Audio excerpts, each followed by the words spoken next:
A 16-year-old boy has been arrested on suspicion of murder after a shopkeeper was killed for refusing to sell cigarette papers to a gang of youths. Father of two Vijay Patel, 49, was hit in the chest as he tried to stop his workplace being smashed up after a colleague refused to sell them Rizlas. The blow sent him crashing to the ground where he suffered a fatal head wound. Scotland Yard confirmed the arrest of the teenager in the early hours of Tuesday. His family last night told how he moved to London from India in 2006 to create a better life for his wife Vibha and their two sons. His brother, Prakash, 47, said, "He was the greatest man in the world. He died trying to protect the shop.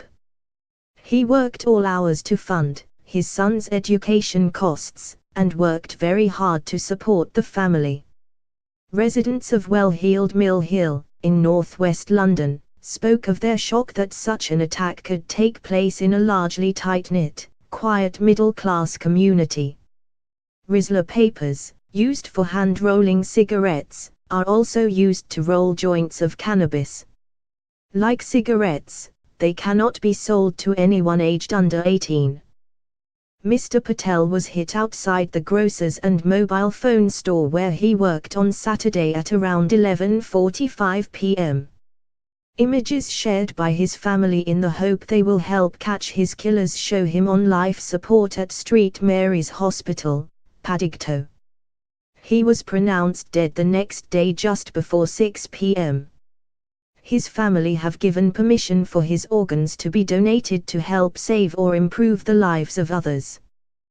He had been working at the Rota Express store for around 2 years but had worked at other shops before that. His brother, Prakash, said, "We can't believe what's happened. He always wanted to help and do the right thing. He would save money and send it back to India to fund his children's education and our parents." He added, "He fell down backwards so the brain was hurt very badly. It was internal bleeding and they said they could operate." His niece, Srutib Patel, 19, who is studying biomedical science at the University of Reham, said, "He was an inspiration for us, in how he behaved with everyone."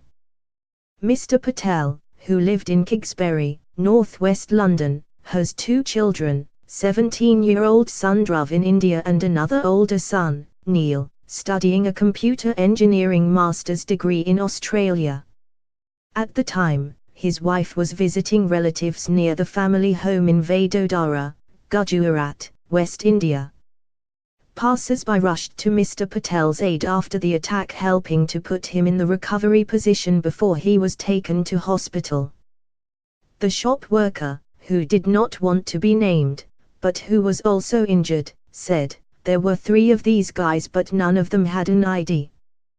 One of them got a bank card out and I said this is not a form of ID, but they continued threatening and abusing us, so I asked them gently to leave because I can't risk my license over that. They left the shop but they threatened me again afterwards saying we are going to smash the shop window. In that instant Vijay went outside by the door and after a few seconds I went out as well, and at that moment Vijay was hit in the chest with a lot of force. He was knocked down and the guys started to hit me as well.